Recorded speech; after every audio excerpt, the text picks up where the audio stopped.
حضرت علی رضی اللہ تعالیٰ عنہ ایک دفعہ راستے سے گزر رہے تھے۔ ایک شخص روتا ہوا آپ کی خدمت میں آیا اور عرض کرنے لگا، یا علی، میرا جس سے بھی واسطہ ہوتا ہے وہ مجھے سوائے تکلیف اور دھوکے کے کچھ نہیں دیتا۔ میرا کاروبار، میرا گھر قرض میں ڈوب گیا ہے۔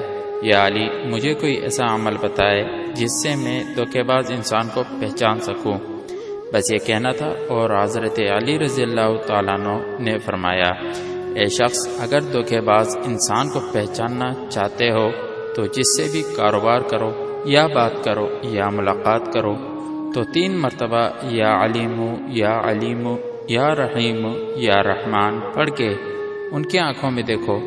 اگر وہ آنکھیں چرانے لگے یا گھبرانے لگے تو سمجھ جانا کہ یہ انسان تمہارے لیے بہتر نہیں، لیکن اگر مطمئن رہے اور مسکرانے لگے تو پھر تم اس پہ بھروسہ کر سکتے ہو، اس پہ بھروسہ کر سکتے ہو، اس پہ بھروسہ کر سکتے ہو۔